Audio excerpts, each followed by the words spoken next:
Okay, we're going to try it this way then. Let's see if anybody actually joins. Sorry, everybody, whoever was watching.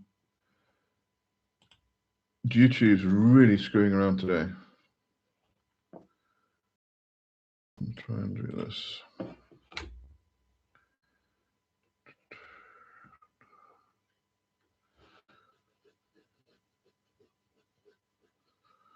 Okay, well, I'm on at least, and it's staying on.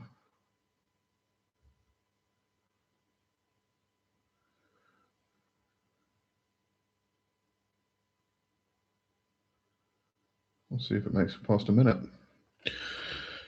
Okay.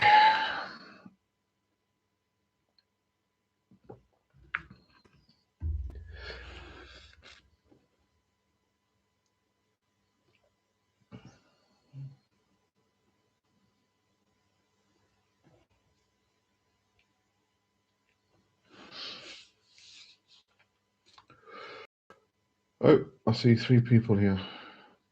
Hello, Dragon of the West. How are you doing? Sorry, I couldn't get the damn thing to work today. I tried everything, and at least I got it working now. It's not cutting off. How are you doing?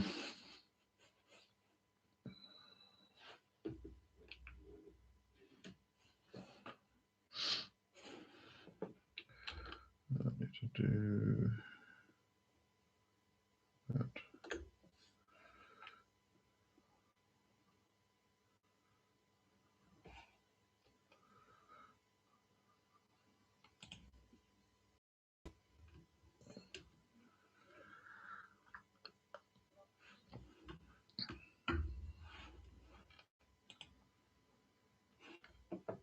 I haven't used this webcam interface for bloody ages. I don't even know what's going on.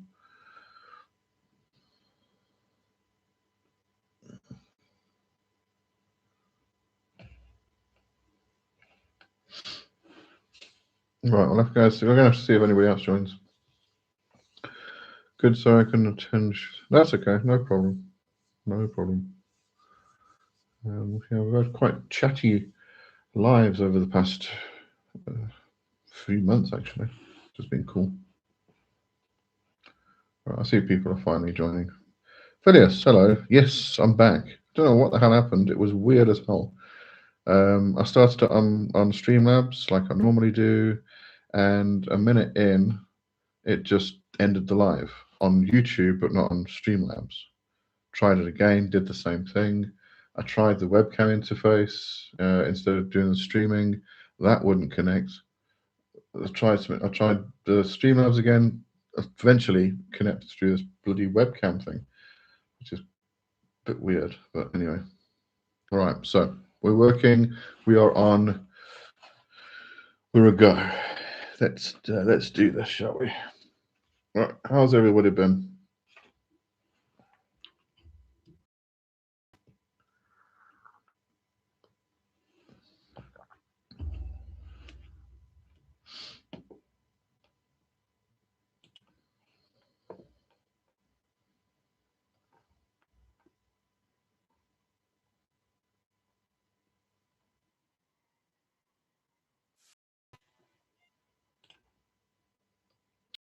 Darkness, hello. Can I ask a question about the Devas? You can. I'm not sure how far my knowledge will go though, but give it a try. Somebody else might be on here who can give you some more information. So yeah, definitely go and ask away.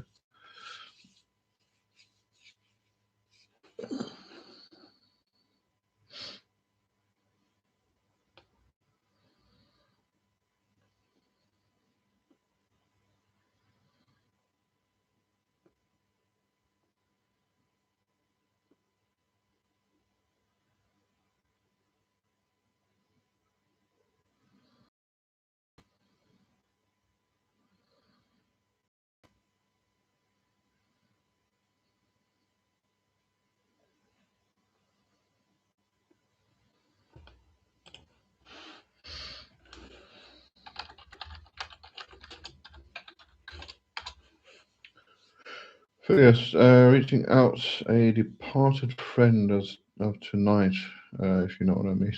Are you doing it tonight? I thought you were doing it last night. What happened last night?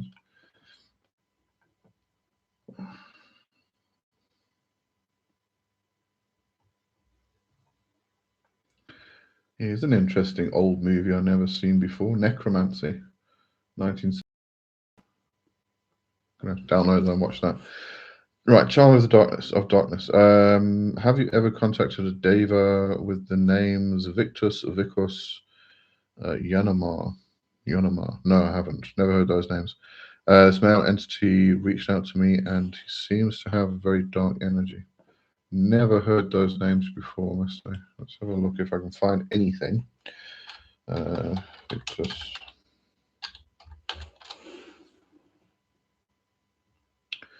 Angelo, well, I was late actually. I couldn't get the damn thing started. So we finally got started at 1:15.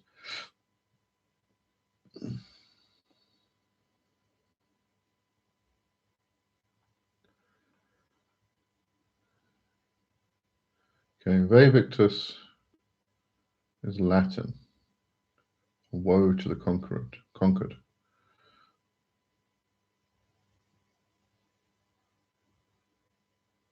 I don't think that gives us anything.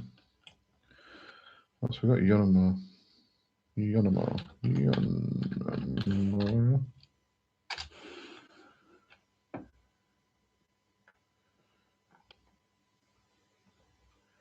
No, that one's a mystery. Let's just try this.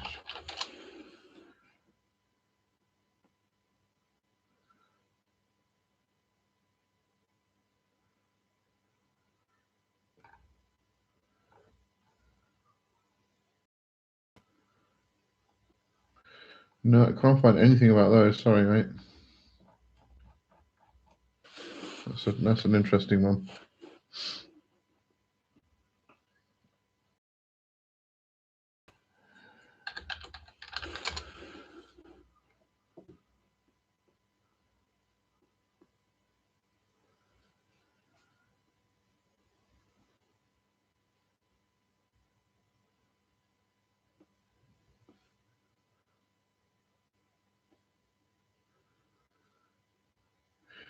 Sorry, I couldn't help you with that. I actually saw somebody talk. There's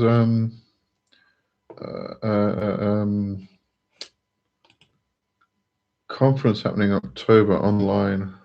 Somebody was talking about one of the speakers was doing something about Zoroastrianism. See if I can find that. Maybe you can, I don't know, pick through their stuff and see if we can find anything there. Dragon. Hold on, let me just find this. It's not just the computer that's not working today, it's my brain. Let me just find this conference link, or person, anyway. Okay, while everything's loading, I can read through Dragon stuff. What do you think is the most effective way to do spell work or thaumaturgy? The way that is the most effective for you. There you go. It really is the only answer you can give, because everybody's methods are going to be different. What works for one person don't work for another, and what works for one person at one time will not work the same another time. So, which is the most effective way? The one that works the best time for you. It really is the only answer that can be given.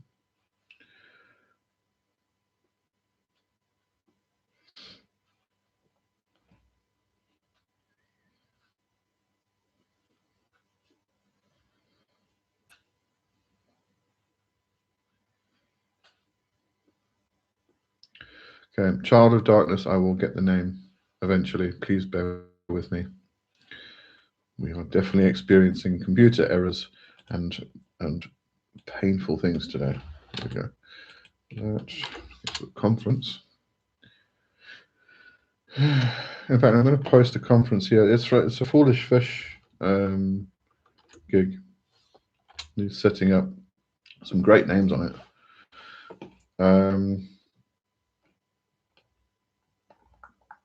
It's a 2-day conference, $100, and yeah, it's a hell of a good lineup, I must say. Okay, Dragon. So, should I use just imagination and feel the energy in my mind and cast it forth? If it works for you, that's what I'm trying to say. Nobody can tell you which is the most effective method for you. Only you can tell you that yourself. Hold on a second. Okay, it was it was Joseph Peterson. That makes perfect sense.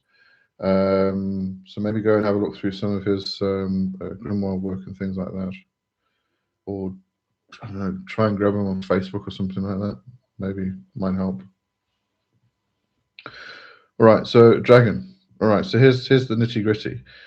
So if you are just imagining it and feeling the energy in your mind and casting it forth and stuff like that, that might work for you, but it won't work for somebody else because they haven't got a grasp on visualization or their aphantasia.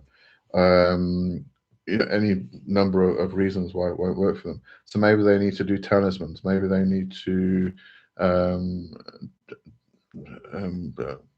do pentacles. Recite or vibrate divine names, all of that stuff. So it really is dependent on the person, and again, it also dependent on the time. I work mostly with the energy model myself. So I will stir up energy and I will direct it towards something usually, but that's not always the case because sometimes I have periods where everything's just low, everything's just not moving, everything's stagnant. I just can't get things going. So I'll go to another method. And this is why we're always saying try as many different things as you can, because some things are going to work for you and some things are not going to work for you. But at the same time, if you've got multiple methods on your tool belt, you've got things you can fall back on when things are not working at that particular time for you. So it really is. And which one's more effective? The one that works. That's all it boils down to. So there's no, people ask which is the most powerful magic. There's no defining which is the most powerful magic at all. So anyway, Light Fighter Zen, hello, thanks for joining.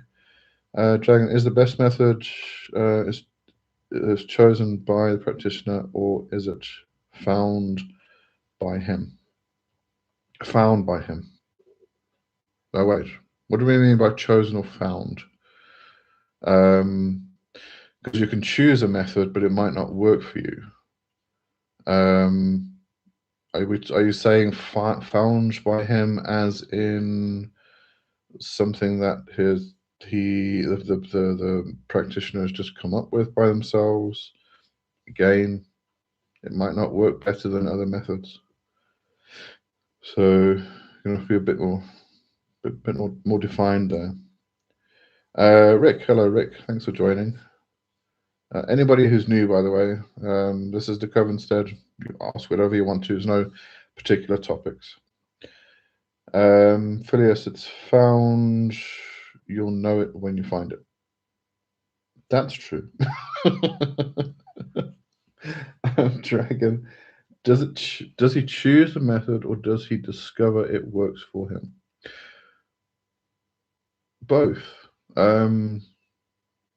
So you choose a method of working, energy model, spirit model, psychology model. I can't remember the fourth model now, or it could be the meta model, right? All these different ways of working with magic. And within those models, you've got all different definitions of how to work with them. So let's say you choose Solomonic Pentacles to do something, and you find it works for you. You've chosen the method, and now you've discovered it works for you. Okay. Then you try sex magic, and you find it doesn't work for you. So you've chosen the method, now it doesn't work for you. So it's a process of elimination. But then at the same time, as I said, get as many methods as work for you under your belt, because at certain times doing pentacle working might not work because there's some alignment with the planets or something's just not right in your environment. So you can fall back on another method, So it's a case of experimentation. Rick, I caught some of the replays. This is the first live Covenstead I've joined. Oh, that's great. Good stuff. Glad you could join. Yeah, today was a bit of a weird one for anybody new joining who tried to catch me earlier.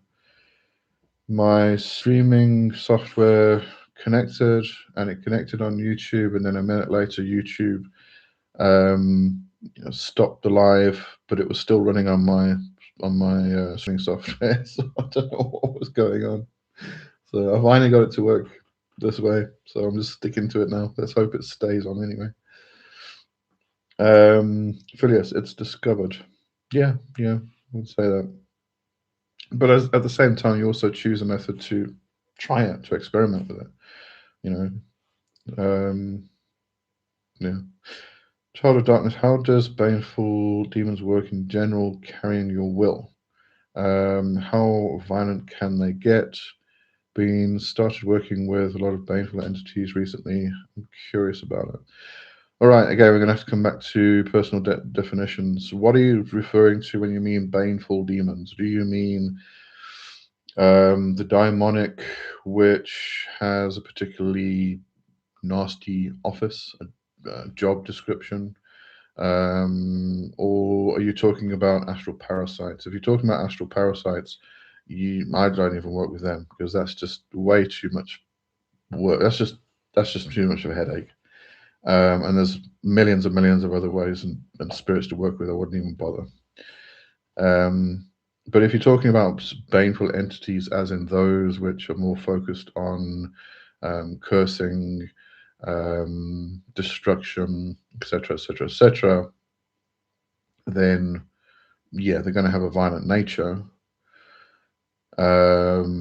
because that's their office. That's what they do. And then my question would be, why are you using them? What are you using them for? My next question would then be, how long are you using them for? How long are you working with them? Because if you continue to work with them, you're going to start vibrating at that same frequency, and you're going to start going into the slump of the baneful miasma type of thing. So just be careful of those things. Alexis, hello. This is Alexis W and Alexis T joining at the same time again. Thank you. It's working now. Okay, all right. An internet which starts her spells by saying, "In the name of the Father, the Son, and the Holy Ghost." I don't think any of these forces cares about magic. No, not really. Well, they might do. I don't know. Dragon, what kind of spirits or entities are the 72 demons of the Goetia? All right, so this is actually something I'm talking about in my upcoming masterclass, Beyond the Grimoire. There's many ways, worldviews, ideas behind this. And there's some interesting aspects to this actually as well, if you go beyond the Goetia itself. So two main ways that I find we can translate this is firstly, they are egregores. And what we mean by that is thousands and millions of people over hundreds of years have worked with these spirits with that particular name, and they've added their energy into it, which has created a thought form, which has created a huge big thing, right? Now, how did that start? One little message I was given quite recently was that the person who originally put together the Ask OATR, because it was a formation from other grimoires previously. And therefore, what eventually became the Ask OATR, the Lemegeton, is a bit of a mishmash of different older grimoires and spirits and everything else. But what I was told somewhere along the line, or as it went anyway, the practitioner was working with spirits that had particular names, but did not write those names down in his working grimoire. He chose pseudonyms for these spirits. All right, so he wouldn't, because when we work with spirits, usually when we get a personal connection going, we ask for a name which only you and that spirit know, because it helps with discernment and everything else. When you go back to the spirit, you ask it to give you that name. If it can give you that name, you know it's the spirit you actually want to work with, right? You test it and everything else. So you don't write those names down in books usually, because you don't want to reveal it to other people. It's personal. So what happened was they wrote down another name. All right. Then go forward a few hundred years, and all of a sudden somebody discovers this document, this manuscript, and they start working with the names that are written down in there. And then other people work with those same names and the descriptions and everything else. It's not the original demon because that's not the right name. It was this pseudonym name that was given to them, and therefore what's happened is an egregore has formed. Okay, huge, big, powerful egregores that do all this stuff for everybody. Okay, that's one way of looking at it. The other way of looking at it is they are the original jinn that King Solomon spoke about. This I find a bit of a difficult one, and I wouldn't, even when we're talking about the jinn, a lot of people will say that the spirits in the Goetia and the grimoires were the original gods.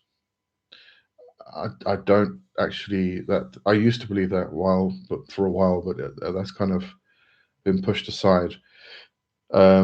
Yes, we have names which do resemble gods, but if they are jinn, it's quite possible that within their community they were given those names. Like we are given gods of heroes, or names of heroes and gods and people in history and things like that to take on their qualities, kind of thing.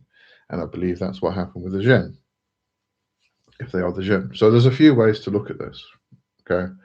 Now, there's another interesting little aside here, which I've discovered quite recently. So I was testing a spirit from another grimoire, and I asked this particular spirit, um, does your name appear in the, it wasn't in the Oscar Ratio, it was in a different, completely different grimoire, and it only appears in that one grimoire. Does your name appear in the Ars Goetia? And it said no. Fair enough. Does your name appear in this grimoire? I named it. No, but it's the only grimoire that it appears in. So I'm like, okay, this is a bit suspicious. So I carried on testing, and then I started asking questions. And whereas if you're working with the Goetia, you might find that those are the original spirits that everybody's working with, because they're where the egregores came from, and everybody knows all this, right? Or those are the spirits that people are actually working with now. Whereas the original grimoire, the grimoire that I was referring to, the spirit in there is no longer the spirit which people are now working with. What they're working with now is an egregore. So you've got the original spirit, and then you've got what everybody else is working with from that particular grimoire. So it's taken whole loads of different angles and all sorts of stuff. But yeah, that's worth having a look at, a lot of consideration, and years and years and years and years of changing your mind over and over and over again. That's what tends to happen. But go for it, it's definitely worth it. All right. Don't have no idea if that answers your question or not, but I just thought I'd ramble on. Okay, Alexis W. What? Oh, you're rightly. We did join same time again. Oh yes, Alexis W and Alexis T joining. Child of Darkness entities like Glacier, Levelos, and a main one actually. What were you talking about before? Oh, okay. Yeah, they are quite serious energies. They can be violent, but at the same time they're only violent because of their nature, because of the office they've been given, the job description that they have. It's kind of like you make friends with a hitman. The hitman's job is to go and kill people. Is that hitman a violent person? Possibly not. He might be a completely zen kind of character. But it's just that his job is of a violent nature. So some of them, yeah, some of them, no. It depends on the spirit themselves. So you're going to have to meet them and test them. But of course, as I said, it depends what you are working with them or building a relationship around, why you're doing that and everything else. My mic cut out. Hold on. I'll go check. Is it still on? No, wait. Mute, no. Is it not working anymore?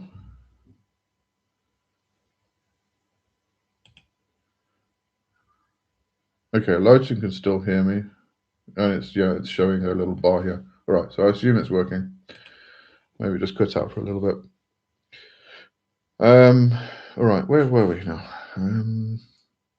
Light fighter zone. Can I get your opinion? I do my rituals at night, but I have done them during the mornings as well. Does it matter? And if I do morning rituals, is the energy more potent during the day versus night? That's going to depend on what you're doing. If you're, for instance, doing invoking rituals before you go to sleep, you're going to have difficulty sleeping. So then do them in the morning, and you'll probably have, yes, more energy during the day. If you're doing banishing rituals in the morning, you might not notice any difference. You're just resetting the energy in your space within yourself, and then you continue forward. Whereas if you do banishing rituals in the evening, you'll probably find that you're resetting the space, and therefore sleep becomes easier. So it depends on the rituals you're doing. If they're really, pulling in a lot of energy or not. So consider what the rituals are doing, and then consider if it's better to do them in the evening or in the mornings. Zanka, hello Zanka, and Castle's here. Welcome. And Lowton, and Psycat, hello. And Neil. Oh, Neil's here. Quite a few people joined. Good stuff. Okay. Zanka, are there any connections between the 72 spirits of Galatia and the 72 angels of Shem? I would personally say no. Lots and lots of other people will say yes. This comes from Dr. Rudd's Goetia. He started this whole idea that the 72 Shem Hamfarash angels were aligned with the Goetic spirits. But if you start going back into the historical applications of what the Shem Hamfarash actually is, it's not the 72 name of the name of the 72 names of God. It is actually the explicit name, which is actually referring to the ineffable name, which is a 4-letter name, not 72 names. It later got the Shem Hamfarash name or title got transferred to the 72 names.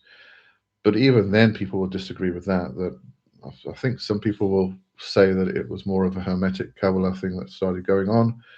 But then the 72 angels started coming out of this, and it became something completely different to what the 72 names even was. So it became this evolution again, and I think, quite frankly, it just feels like appropriation. But then Dr. Rudd came along and associated the angels with the spirits of the Goetia, and people ran with it, and it works for a lot of people. But me, I don't like it because, as I said, it's got no historical basis, quite frankly. But it doesn't mean it doesn't work if enough people are actually putting enough energy into it, if we can put it that way. I mean, even I work with the idea that the Decans align with the Goetic spirits. That again is also a modern inclusion from Golden Dawn, but it works for me because it gives me a point of reference, a point of alignment. It then allows me to align with planetary energies, which I can then open up and really layer and pull in the power of the spirit itself. So that works for me, but the 72 angels don't work for me. It's a personal thing. Lowton said hello. Psycat said hello. Pookie Handsome. That's funny. Oh, fucking hell. Okay. Right. Neil. Hello all. Terminate. No, that's fine. Don't worry. Dragon. What is the difference between Jinn and other spirits?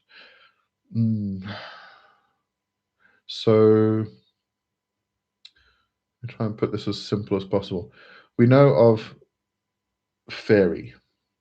Now, fairy are otherworldly entities that exist, I'm going to say, in the middle world. There's a lot of ways this could be interpreted, so I'm just going with the most plain language I can think of, right? So they exist in the middle world. So they exist in this world, but on a slightly different vibrational state, okay? So that's why we can't see them all the time. But they can slip in and out very easily, like the Jindu. Now, fairy. So to start with fairy. So fairy is this broad umbrella term for all of these entities. So if you go to Ireland, you've got a specific name for them, she. If you go to Scotland, you've got a specific name for them. If you go to India, you've got a name for them. To wherever, you got these particular names that exist within each culture, and we can all consider them to be fairy. Jinn is just falls under that aspect, but they are in a particular area of the world. They are desert dwelling. They are made of the smokeless fire. All such things. So it's just they're that same kind of entity. They just exist in one particular area of the world and in one particular culture.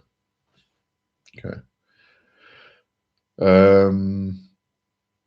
So that really is the main difference, or it's a cultural thing, really. If you're referring to other spirits being the other forms of fae from different cultures, it's just really a cultural thing, and they've got a lot of similarities, and then they've got a lot of cultural differences. So yeah, have some coffee.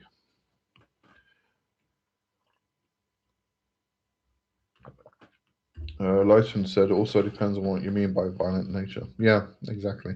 It's difficulty when we're. This is why when we're having discussions about magic and stuff, we really need to try and understand what the person is considering or defining certain terms as, because we can't have a conversation until we know what the other person is really referring to. And people just jump to conclusions that it's their particular definition, and it might not be. So it's very important to figure those things out.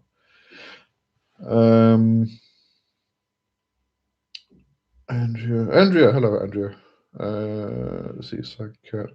Even Skinner and Aaron Leach say that the Shem Angels were later additions. Yeah, actually, I'm surprised at that because although they are kind of scholarly, so yeah, I would say they would do that, but they're kind of almost like the ceremonial magicians that would kind of like embrace that and go with it and say, "Oh, it's very ancient." But yeah, no, okay. Stormy, hello. I've been yearning to learn about crystals. Will that boost my craft, in your opinion? It could do. It could do. I actually heard something interesting the other day. I don't work with crystals, so I don't really consider these things. But a friend of mine was actually saying that they got asked the question once: what is more powerful, a natural crystal or a lab formed crystal? One that's formed in a laboratory. And they actually said the laboratory one. And it kind of makes you stop and think why. And it makes perfect sense. If you consider the way the crystals are mined, you've got children that are going into these mines and risking their lives because quite often the big people can't get into them, so they have to be small children that get into there. The labor it's terrible circumstances, it's terrible situations. The labor that is formed around this industry is disgusting, and it's stripping the earth of particular minerals and things like that because people think they're pretty. So there's a lot of negativity around crystals itself, if you think about it. Therefore, lab grown crystals can be a lot more powerful because they hold the same matrix, but they don't come with the same trauma. So that might be something worth to consider before you go and do that. But if you're okay with that, yes, it can definitely boost your craft, because there is an energy that comes with the crystals. As I said, it's got to do with the matrix of the actual construction. I don't work with crystals myself, so I don't know. I know very basics, but it can, yeah. To answer your question, um, okay. Castle's gonna check with Andrea. Light fighter. I do a lot of sigil gazing and drawing. I feel like all these symbols open up portals. I wouldn't really call them portals. I would call them connections to threads of energies, currents. Um, but then again, I suppose that's the way I kind of view things from, once again, the energy model I kind of work with. So the way I kind of see everything flowing and connecting is very much like in the Matrix. I think it was the third one where he goes blind and he enters the machine city and he just sees lines of energy everywhere connecting everything. It's kind of like what I view existence as, a reality as. Just this multitude of lines of threads of energy that are running everywhere and connecting all things. So when we hold a particular symbol in our mind, we tap into that particular line of energy. Okay, and we can work with that line of energy. And then, like saying with sigil gazing and drawing, if what you're doing with sigils, you're creating something which is symbolic. The unconscious mind reads symbols. That's how it talks. It talks in symbols. So you create a symbol to deconstruct the conscious aspect, the conscious way of thinking, into a symbol, which can then be placed into the unconscious mind. But it's not really. I personally, I wouldn't say it's opening portals. I would say it's connecting to a thread of energy, which can then get to its target. And we do that with sigils specifically, so that we can bypass the psychic sensor or the filters and put it straight into the unconscious without it being in, and then keep it out of the conscious mind so it doesn't have any interference, and then it can go off and do its thing. Anyway, Andrea said Mr. Tibbs had her kittens on Friday night, Saturday morning. Oh, yay. Congratulations. You are a kitty mummy. Lexus W. When I do rituals, I consider the nature of the spirit, night or day demon, and if they are associated with any planets. And I check the planetary hours, but the type of ritual is important too. Yeah, I'd agree with that. That's where that's why I kind of like working with the decans in that regard, is because specifically with the Goetia, because then it splits 72 into 36 each. So you get your night and your day demon, which aligns with a particular decan. That decan then aligns with particular zodiac and planet. And then I can work on that day during the planetary hour, in the position of the decan itself, and the alignment just feels stronger, and the connection seems to come through a lot easier when I do it. Compared to if I wasn't doing it that way, or if I still worked with the same deck and the same planet and everything else, but I did it on a completely different day, didn't align myself properly and everything else. Again, the connection seems to be slightly muted. It's there, it's still there, but it's muted. So it almost clears up the frequency almost, so that you can listen to the wavelength. Oops.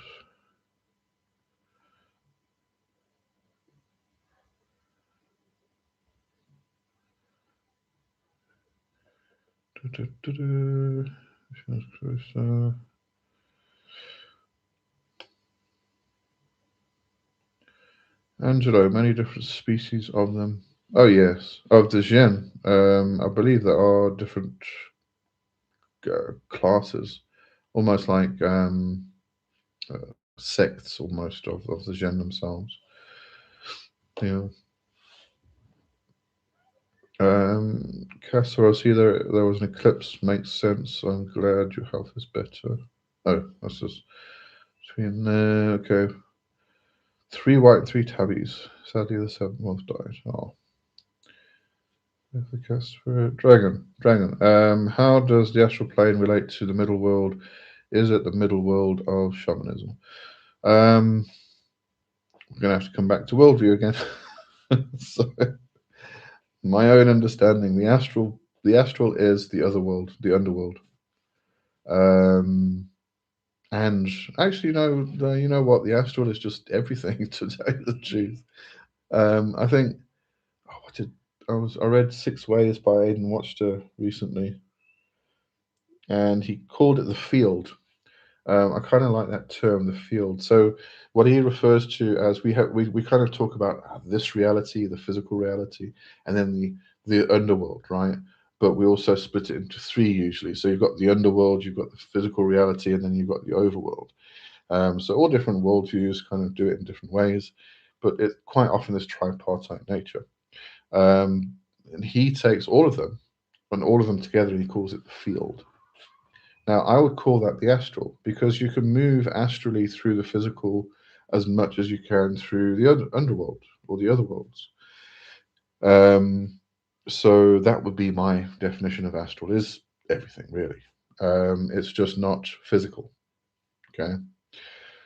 Um, I mean, you can even move through the astral mentally. Remote viewing is quite often a mental aspect rather than a kind of like spirit body kind of movement.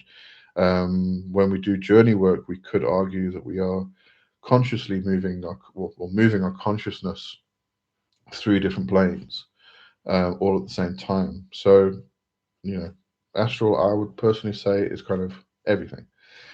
Then, if we come to the middle world, so this is the middle world. We exist in the middle world, but if we then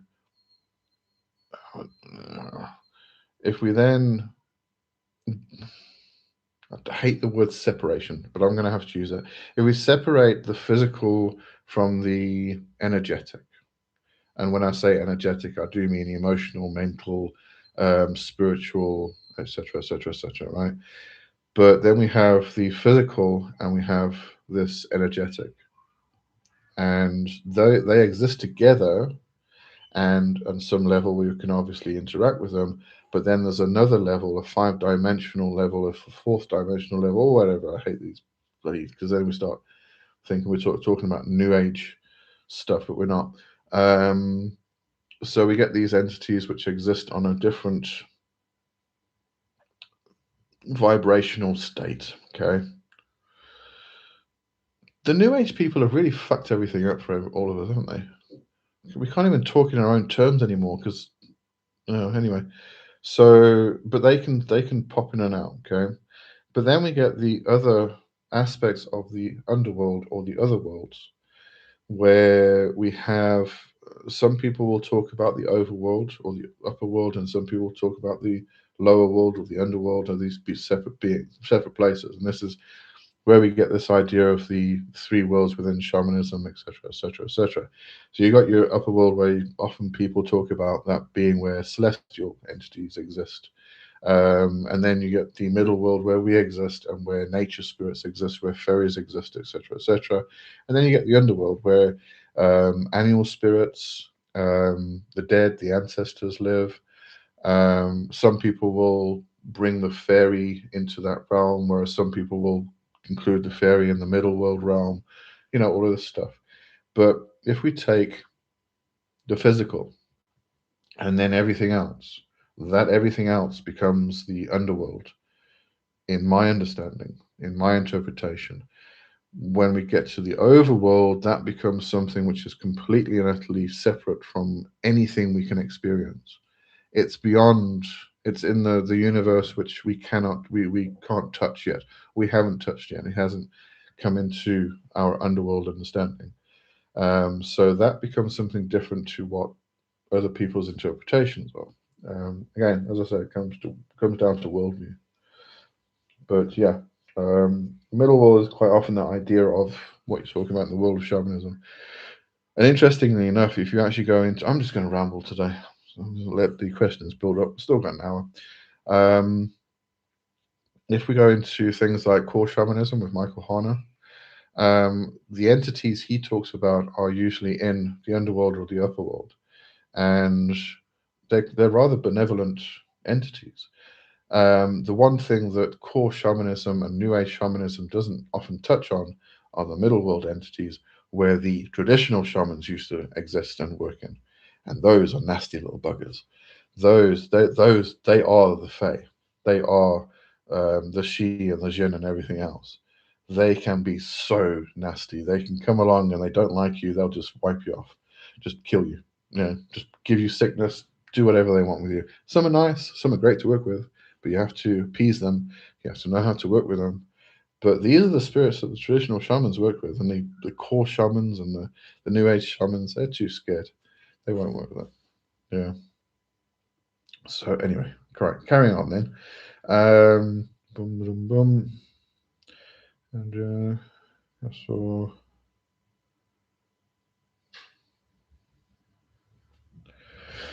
Light Fighters then, if anyone has seen the movie Arrival with Amy Adams, I think I saw it. She studies these ancient language, and as she does, she begins to see the future. That's what is kind of happening to me. These sigils are powerful. Which sigils are you referring to? I assume these aren't like chaos magic sigils that you've created. I don't know which Arrival, because now I want to watch it. Oh yes, I did see that. Oh right, yeah, isn't that? Oh yeah, this is the one with those big, like, what do they call them? Heptapods or something like that. That was a cool movie. That was really good. I like that.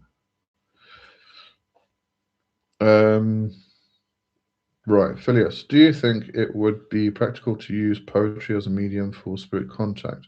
Oh yeah, specifically ancestor work. Oh, absolutely. Have a look at the Orphic hymns. That's your prime example there. I mean, that's poetry at its best, and that's what's used for invocations and evocations. So absolutely, yeah. Alexis W. I've always guessed natural crystal are most powerful because imagine raw closer to Earth, but that point of view with the negativity, experiences, and violence. Who thought of that? No, well, thanks for your yeah, absolutely. Because I mean, if you actually think about it, why is a crystal powerful? It has a particular um, anatomical makeup, and it's also got to do with the matrix within the crystal itself, the formation, the hexagram formations, and all of that kind of stuff, right? So a lot of it actually relies on ancient symbolism and sacred geometry and all of those kinds of things. So yeah, it's definitely something to consider, something to think about. Lights and crystals have their own personal temperaments and preferences as well. I have a dowser that refuses to be used by anyone but for. Oh yeah, yeah. This is an animistic perspective. Obviously, everything has its own nature or its own spirit and its own personality, really. Especially when you get to power objects and stuff. Crystals are also creations of darkness, existing in the dark under the earth, so it's important to recognize that. That's also a good point. Stormy, oh, that makes sense about the crystals thing. It's a pleasure. Load select castle, right. Oops, no, I've skipped again. Here we go. Hang on, let's just see what's going on here. That's a bit of, that seems like a contradiction, doesn't it? Englishman and Romani. So I am a bit cautious about approaching dear gods because I'm not from that culture. Alexis W. For me, symbol and sigil drawing, gazing and chanting evocation words works best. But I think it's also because I personally feel connection to arts and writings. That's probably I'm very much I like energy and I like sound.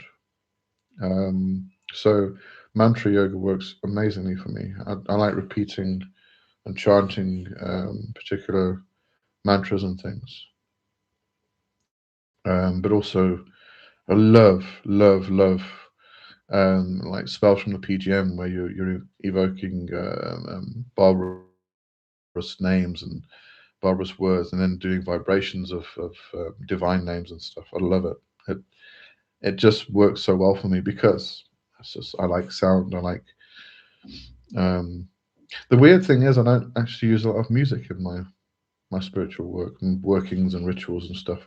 I should do more, but I just don't.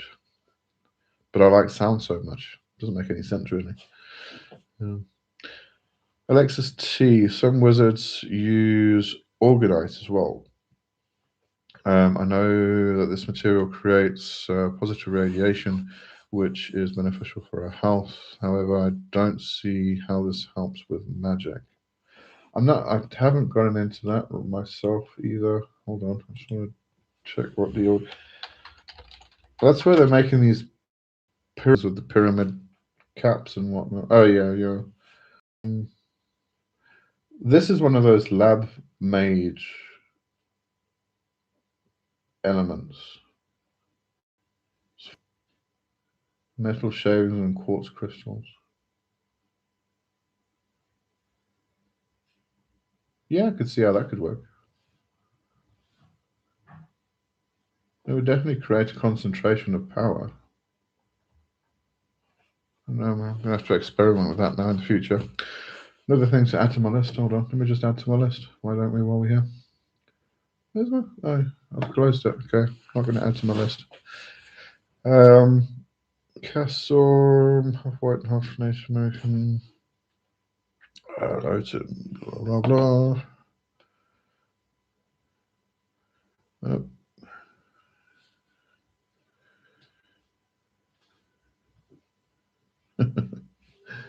Instead of New Ageism gets and nothing but a very judgmental side eye from me. I can't lie. I feel the same. Dragon, yeah, the New Age sure did screw everything up. But more importantly, are these other world different from our physical world? Yes, no, no, no, yes, no, yes, no, yes, no, no, no. That's the answer. Are they different? Let's put it this way. You're sitting in a room now. Is the room next to you different? All right. That's how you can view this. Yes, it is different in that it is not the room you're in. However, it is a room within the building you are in. Okay. So does it make it different from the building? No.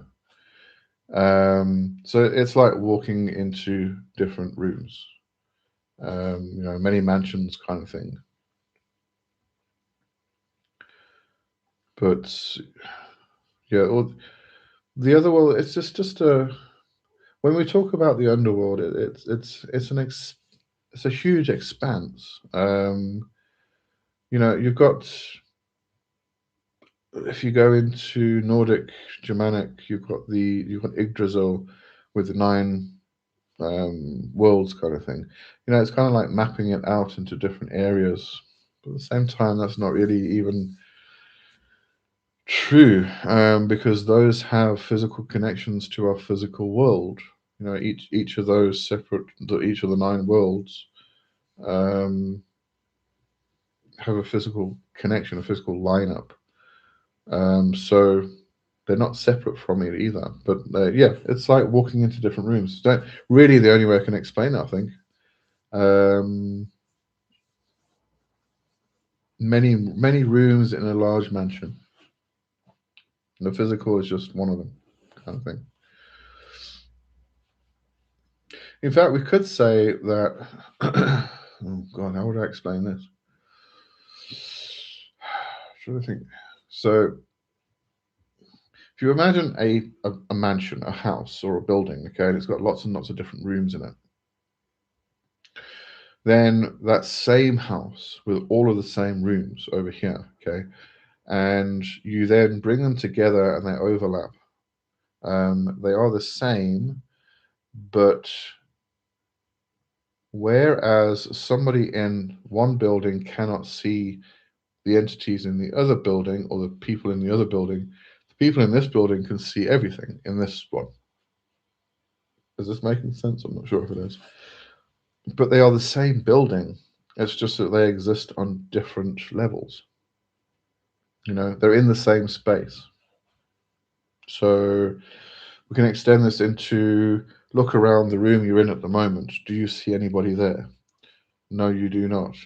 But there are thousands of entities or hundreds of entities just walking around all over the place, all at the same time. Are they aware of you? Not all the time, no, because they're existing on a different level of existence, a different plane. Okay. Probably the easiest way to explain it. Alexis, keep rambling. Okay, I'll carry on then. Castle, Lighton.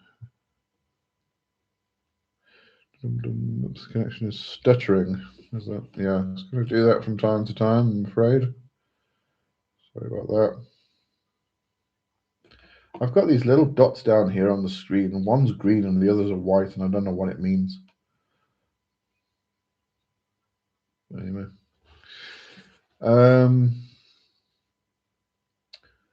All right, Lighton, but I did hear about the contradiction and not really the Romani Cole have been in Britain for hundreds of years at this point, and I am. Okay, yeah, I see what you mean by that. All right, that would make sense then, yeah. Alexis T. I think the crystals magnify the energy of something that's being manifested in organite the metal, and the non-metal materials create the push-pull energy. The crystals enhance it. Yeah, probably. And I'm sure you can get other things besides crystals to enhance or direct, concentrate, which is why we have things. It's why we have wands and staffs and daggers and athames and swords and stuff, because it's an extension of ourselves within ritual, which focuses the power, focuses the energy. So you could probably do that with something other than crystals, even. Lotion, that's where the word posh comes from, as a matter of fact. What with the half-blood Romani people in England? Is it really? I did not know that. Castle, how is Lee today? I see the machine spirits are somewhat not loving you today. Oh, they are terrible today. It took me 5 tries to even get started, and I had to go. I'm not even streaming through the streaming software today. Hey, you had fun with there lots of singing and partying and getting into trouble. That's good. Not a problem. Dragon, is it better to work with native spirits and egregores than those from other traditions? Oh, yes, absolutely. Because you're going to have a stronger, more personal connection with them. So, yes, absolutely. And spirits of the land as well. And, I say that because me, for instance, yes, it's probably better for me to work with my native spirits, which would be from England. But I've been living in South Africa for, hang on, 45 years now. No, yes, 45 years, because I'm 55 or 54. I don't know. I don't know how old I am. I'm 54 or 55. I was 10 when I moved here. So let's say 44 years. give or take a year or two. So I've been living in South Africa for that period of time. So therefore, it's also beneficial for me to connect with the land itself and the land here that I'm on, that I can work with through the energies, and I can connect with you as well. You know, the energies go backwards and forwards. But yeah, it is better to do that than spirits which are completely, utterly disconnected from your own culture and your own land. Um, it just better. You're going to get a stronger, more powerful bond. Right, and I do find I like the raw crystals more than cut ones. Got a smoky quartz on my desk that's about 4 inches tall, 2 inches across. That's not been carved, and it's a gorgeous little thing. But most of them in the shop these days are carved. Yeah, yeah. You know, I prefer stones that I pick up off the street. To tell you the truth, they're more personal. I just like them. And there's a great ritual you can actually do. You take a stone, just normal stone off the street or in your garden, and what you do is you go into trance, and then you kind of um, shrink yourself down, really, really, really tiny, teeny, tiny, tiny, tiny, and then you go into the stone, all right, and you'll probably find it becomes this mountain, this huge big mountain, because you're now this teeny tiny little thing. And so you've got this big mountain in front of you, which was originally the stone, and you can walk into like caves and crevices and all sorts of things. But what you can do is find some way of getting into the stone, and then you can meet the guardian of the stone, and you can have a conversation with the guardian of the stone. And then once you do that, you can then build a relationship with it. And then you've got a stone, just a normal freaking stone you picked up off the road, and you can build a relationship with this particular stone, and you can you can do many things with it. You can get it to hold power. It can become a power object. You can charge it with a particular intention, with a particular emotion, with a particular energy that you want to charge it with and hold. You know, so yeah, everybody kind of goes, "Oh, crystals." I like stones. They're a lot more interesting than crystals for me. But, you know, each to their own. Um, hang on. I've lost my place again.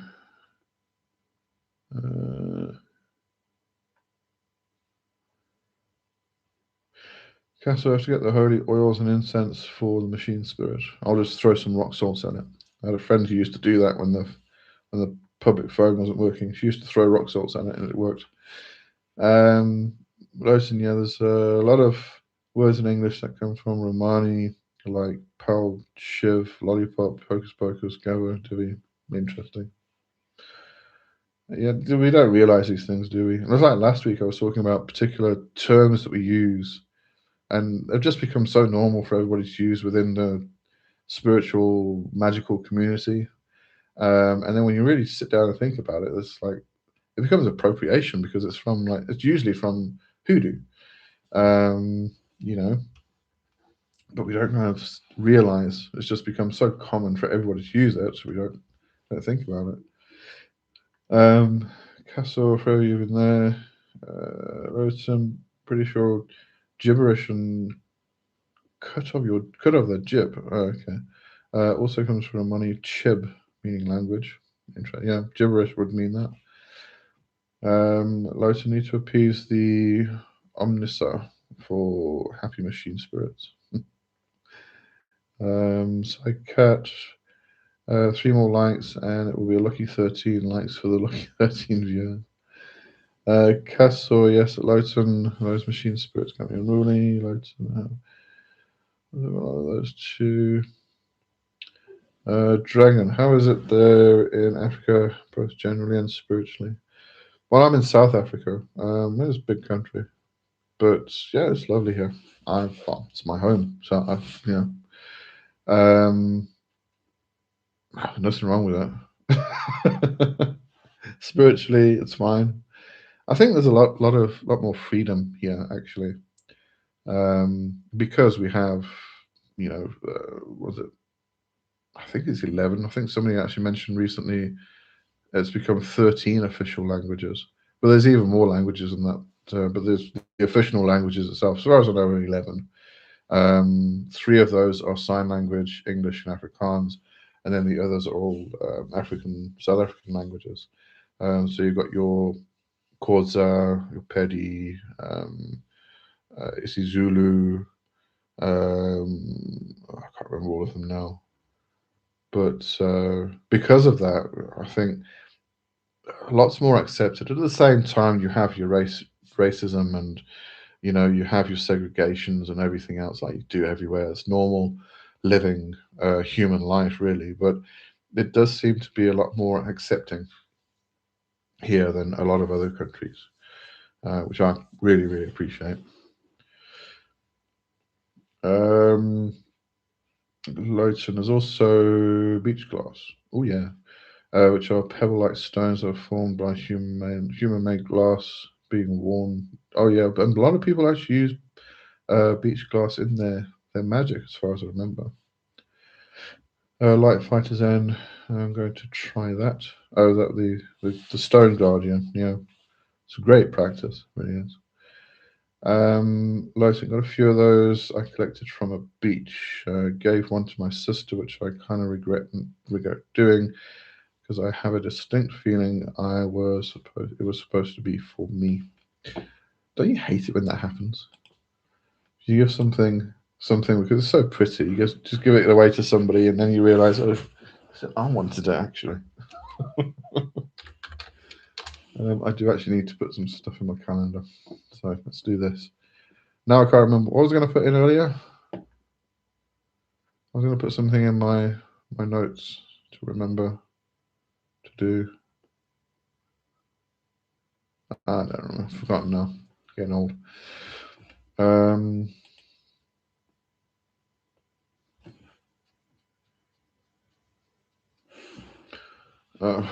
forgetting stuff. Hold on. Let me just go back here. Oh, that was the one thing is Peter Paddon. Peter Paddon podcasts. I want to actually go through his podcast and start picking out topics that I can run through.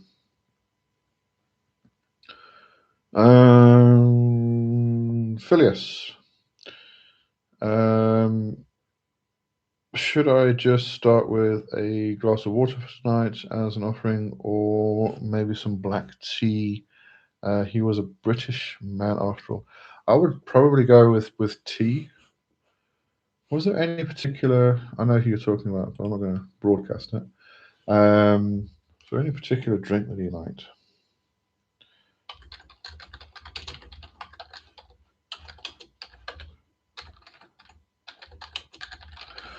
Because I tend to use red wine myself. I actually have a meal. So I kind of make a meal, and I do myself, and I serve red wine. It's a proper formal meal. And then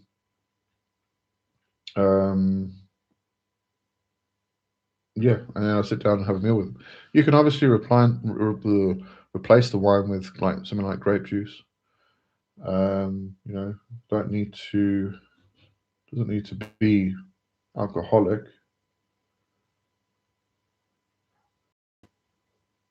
Ooh, that's interesting. Yeah,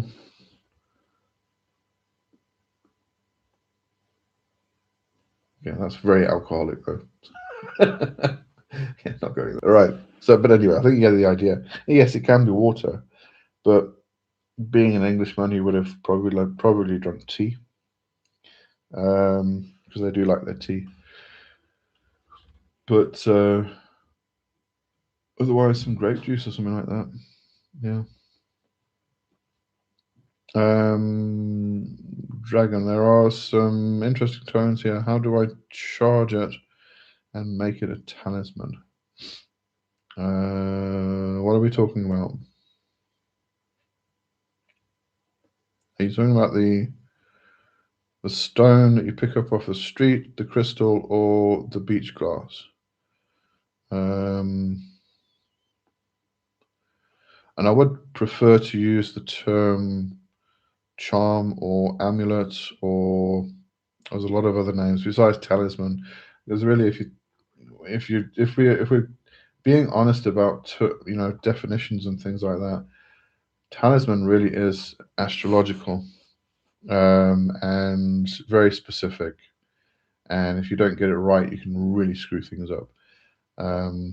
But at the same time, a lot of people kind of like just use the word talisman as this thing that you kind of just draw planetary energy into and you put it in, and that's it. But I'd rather use the word charm, really.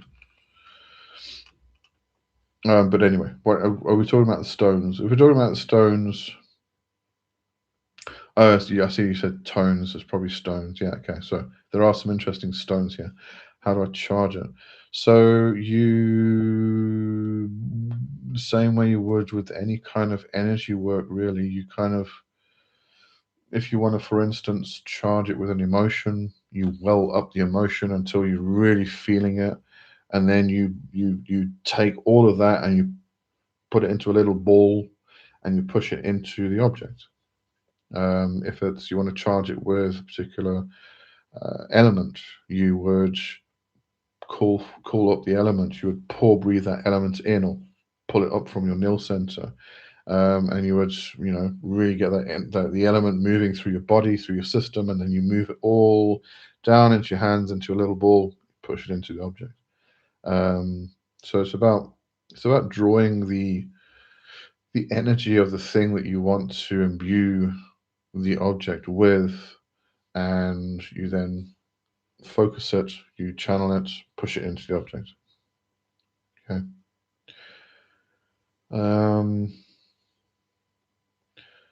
Most of my hoard has a mixture of crystals, regular stones, and fossils. I don't much care for the material value of them. Notion Andrew Gold. Oh, I'm talking about language now, which comes from the word coal. Oops, no, I skipped again. There we go. Alexis T. Lowton. No, don't regret it. Supposedly, when we give something to someone else, it returns multiple times. At least many religions teach this. Andrea Lowton.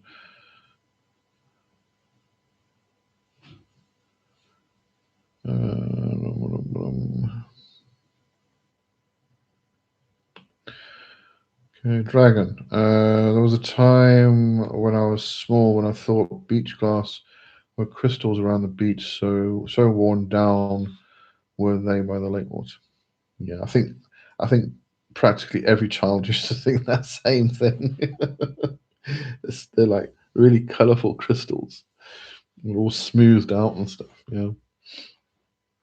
I was really able to pay attention to my feelings more. Yeah.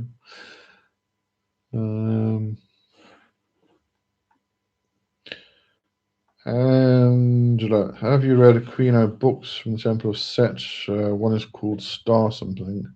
If so, are his books very advanced or don't really contain much? I have not read any of Aquino's books, and generally speaking, when you're talking about people who are part of the Temple of Set, they tend to be kind of racist.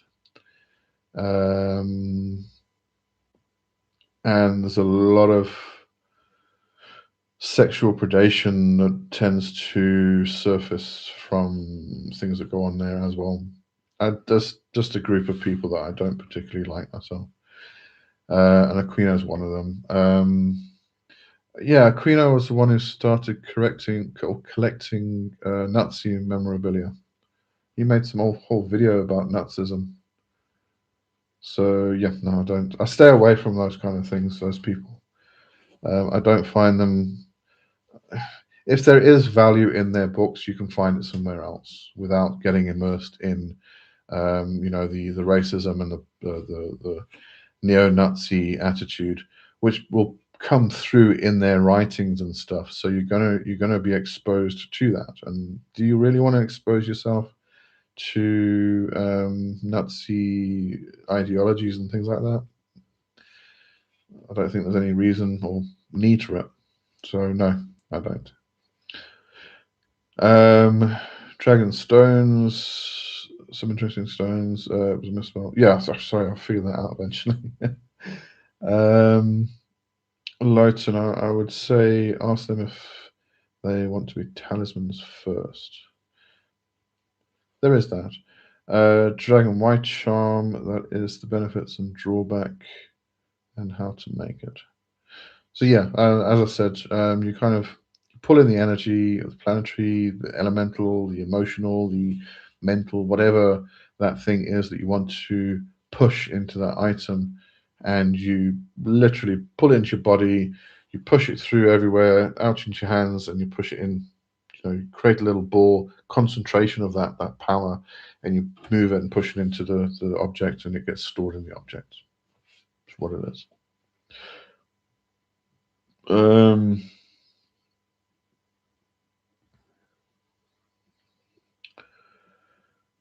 Alexis T. When it comes to organized, South Africa has a tradition of making these. Some in my home, which were imported from South Africa 20 years ago. Really? I didn't know it kind of had a basis here. Angelo, good point. Thank you. Lotion Nazi memorabilia belongs in a museum, nowhere else.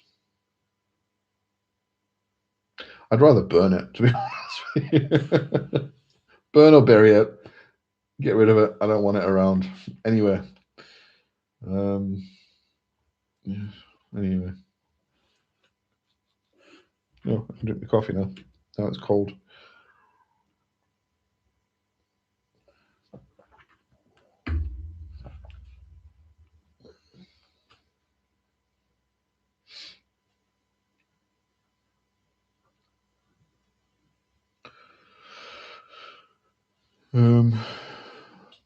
Yeah, no, we mustn't forget that is true. But we're supposed to learn from these things, and look what's happening. People are not learning, we're just regressing at the moment. Belongs in the trash. Yeah. Lowton said they don't get let off that easy. I don't know. As I said, look what's happening now. I don't know. Everything's a bit fucked up at the moment. Light Fighter Zone has to run. Okay, have a good one. Thank you. You're part of the community, by the way, so it's your community, not my community. Have a good one.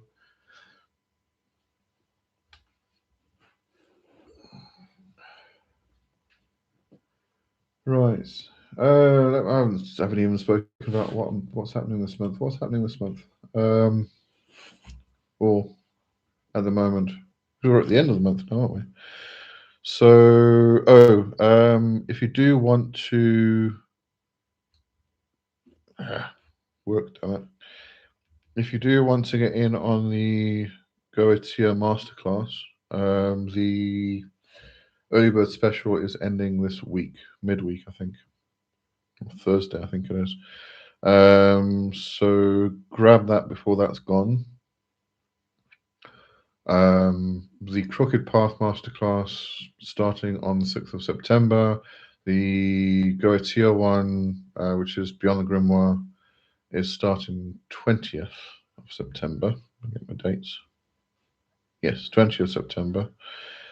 And then I'm going to start developing more. The next one I'm actually going to be working on is love and relationship magic. I think a lot of people want it, they need it, and they need to also understand how to do it properly without causing obsession and all sorts of weird stuff. Lowton, I would argue they're not exactly doing well for themselves at the moment. I don't know. But thanks to them for showing the world how pathetic and lonely they really are. Yeah, we see them as pathetic and lonely, but they see themselves as powerful. And there's too many, and I think their ranks are kind of thinning, which is probably a good thing. But yeah, no, they're a pain in the ass.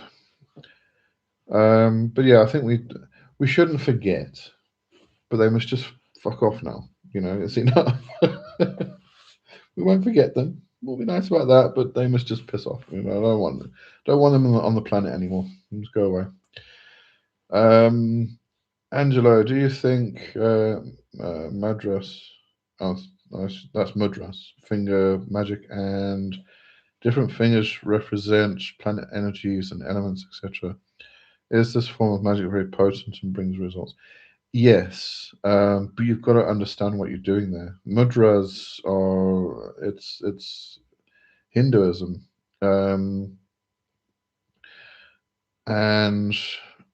I know we can use mudras just generally, put our hands into certain positions, and we're connecting certain energy centers and things like that, and we can get some benefit from them. But somebody a guru who really knows what they're doing with this type of stuff can really bring through some powerful stuff, you know, just with finger positions, and what they're doing. So yes, it definitely has a lot of potential and potency behind it, and it's an ancient form of magic working, really. I also Barden talks about this form of magic. Did he? I can't remember that. Was that an initiation into Hermetics? That's a long time since I read that whole thing.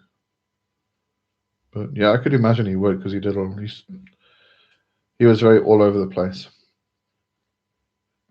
all over the world, with pulling in magics from all different places. Lowson, deep down, they don't. If they really believe they were powerful, they wouldn't need to constantly beg for approval. Their predecessors wouldn't be trying to do PR. I don't know. You know, there's one in an extremely powerful position in America at the moment. He doesn't seem to be too bothered. Angelo, thank you. That's a pleasure. Castle Picatrex talks about it too, the different fingers representing different planets. Yeah, you find it a lot in astrology. But when you get into Hindu mudras, that extends way beyond that. That's connecting with all different kinds of powers. I mean, God. Yeah, it's just, no, it's a whole technology that is, I use it myself. I can't say I completely understand it, but I can say that it is very effective, extremely effective. Yeah. Phileas, I'm excited. Should I do it later or should I do it after this? I would do it after this. You're probably in a magical frame of mind at the moment because of this chat. So carry on with that. Let it flow into the other thing. Lotony spends more time whining than anything else. Well, yeah. He's not in a dementia episode. Falling asleep. Yeah, there is that. Psycat, each deity in Hinduism has different mudras, which pleases them the most and ensures siddhi of that deity. Yeah, you see, it's not just about the planet energies and the elements and things like that. It's the deities themselves. It's currents of power. Like I was talking about right at the beginning, you've got all these different currents of power that flow everywhere. You're kind of tapping into those currents and tapping into the deities themselves. It's an incredibly powerful thing. Dragon, what do you think about Franz Barden? For me, he is an interesting occultist that helps shape our modern view. I think Franz Barden was great. Yes, and he definitely shaped a lot of what we do now. I mean, people talk about things that are in Barden's books and they don't even know who Barden is. It's flowed through, into other people's teachings, going on and on and on. But he was great. Initiation to Geomatics was good. There are some things here and there that kind of seem a bit far-fetched. Can't think of any at the moment, but you're going to find that in everybody's works, in everybody's writings. Some things tend to end up being personal gnosis that didn't quite fit into the group dynamic sort of thing. But Barden's solid, really is.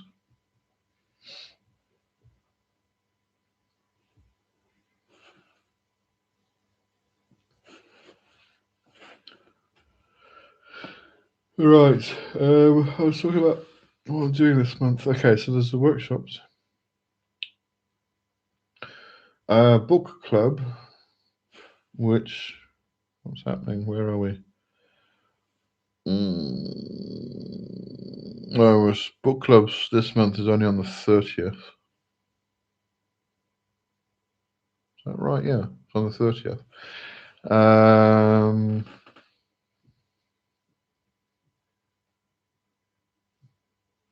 So that's what we're doing this month. We're busy reading Of Blood and Bones by Kate Fruder. So we'll discuss that on the 30th in the Zoom call on Patreon. Next book is Transformative Witchcraft by Jason Mankey, which I'm very interesting to read. It is Wicca, but it's more your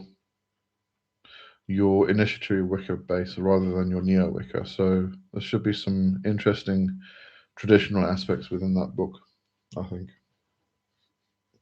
I do know that he wasn't a great fan of Robert Cochrane because he is Wiccan. So yeah, I'm just gonna have to bear that in mind. But yeah, looks very interesting. Alexis of Psycat. I've tried using the Kali Mudra while doing meditation and praying to Kali Ma, and it is effective. Lowton, there was a question I meant to ask. What do you think about self-deification as a magic practice? I don't mean in the way the Levian Church goes about it, rather channeling a spirit deity. Oh, so are you talking about taking on a god form, I assume? And yeah, absolutely. It's a very good practice. You find it in, I think, everywhere really. We do it. Going back to Hinduism, as Bhakti Yoga, which is devotional love for a particular deity, and people like Crowley took that into actually taking on the god form. So you immerse yourself so much in what that deity is, who that deity is, and you worship it so intensely that you tend to end up melding with the deity and becoming the deity, and the deity walks in you, type of thing. But yeah, very sound practice, really good.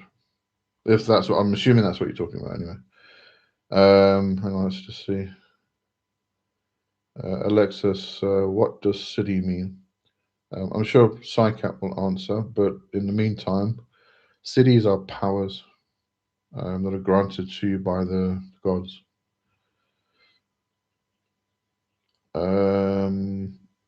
Lowton, reaching for apotheosis through it. Possibly, I'm not sure about the exact terminology yet. Yeah, okay. Yeah. There's something else on the edge of my thought there about that particular thing that I'm trying to grab, and I can't grab it at the moment. It'll probably come just now. Is it relegated to one deity, or can it be done with multiple? I would only do that with one deity at a time. Don't do more than one at a time. That would end up being psychosis, complete and utter psychosis. You know, you want multiple people chattering in your head all at the same time. Don't go there. Don't do it. No. Plus, you know, it's kind of like taking you're already taking one soul or two souls and putting them together in one body. Now you want to add another soul to that body. No, just don't do it. Just don't try it. Really.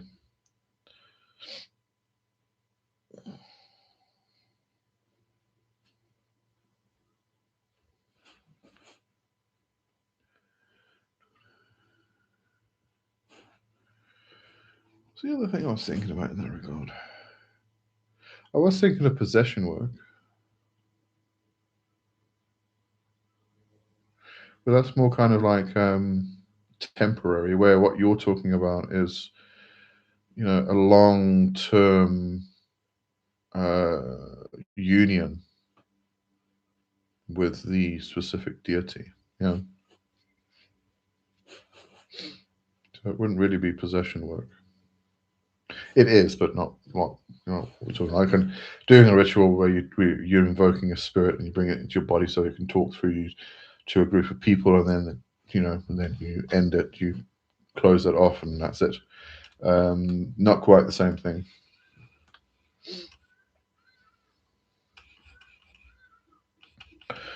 Right. Let's see. I think people are popping off now.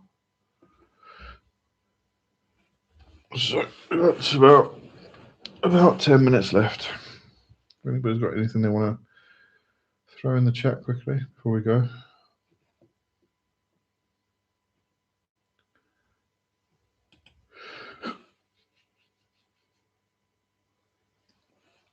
Psycho Alexa, city is accomplishments, powers, and complete city as adjoining a union. That's something very different. You know, that's intense. You know, it's well, yeah, no, it's crazy work. Dragon Chow, cheerio. I think that's a buy. Chow, cow. Um, Angela, do you think Cecil Williamson and his research greatly influenced Gardner? Oh yes, absolutely. Yeah, a lot of people do say that it did. Yeah. Um, Also, who was it? The druid person that was friends with Gardner. Gardner's druid friend.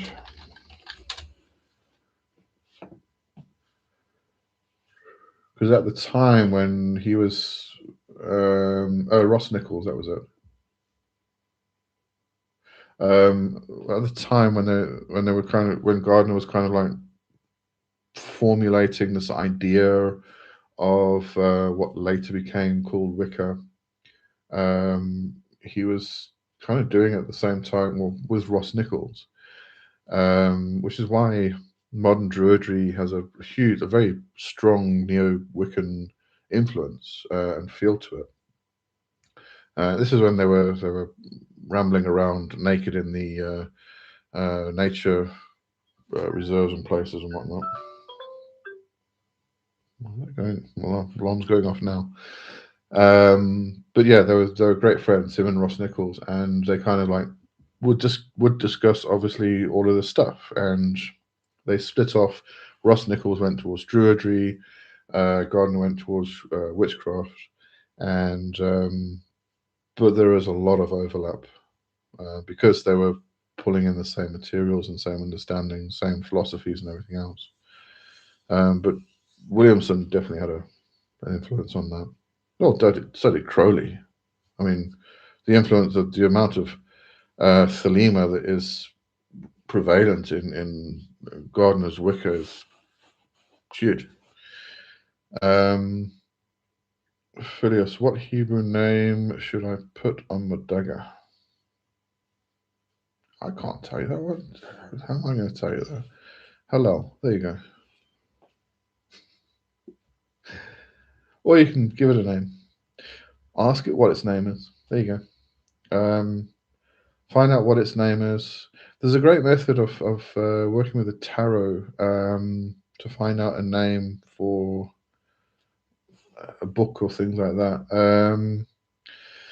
You take the major arcana, you shuffle them, you pull one, okay, and you do that, you put it back into the deck, shuffle, pull a card, put it back in, shuffle, pull a card. So you end up with 3 cards. The 3 cards relate to Hebrew letters, and then you can formulate a name from them. So, or use those on your dagger if you want to. But if you want to actually verbally call this your dagger by name, then try and formulate a name from the 3 letters that get pulled from the cards.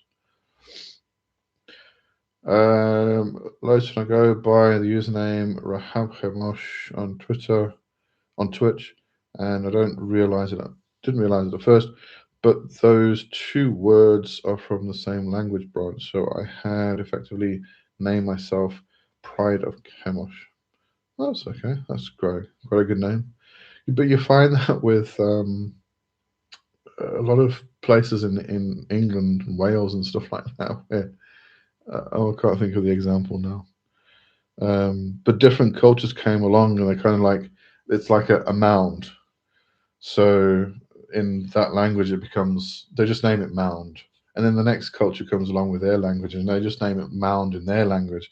But it becomes this thing, and if you actually translate it back to the original languages, it's like mound, mound, mound, mound, off mound, mound, mound. It gets quite funny sometimes. Angelo, yeah, definitely. Lowton, so that might be why it's a bit more harmonious than would usually be the case. Okay. I also do have some stuff in my natal charts that reflects that duality as well, though I hate duality as a concept. Yeah, it's there. I mean, you can't have... You basically can't have union if you don't have duality. You've got to have 2 things to put into union, It's got to be there. Funny thing about it is that I initially was hesitant about it, and I got the impression that Chemosh was frustrated but understanding, and I didn't do it at first. Yeah. All right. I think everybody's disappeared, haven't they? Yeah. All right, let's call it a day. See everybody next week. All right, Phileas. Me off to see the wizard, the wonderful Wizard of Oz. Very clever. Have a good night. Yeah, you too. Have a good one, and I'll see you all next week. Oh, I've got to figure out how to end this one because it's not my usual streaming thing. Oh, okay, yeah. Have a good one. And I'll see you all next week. Tally ho for now.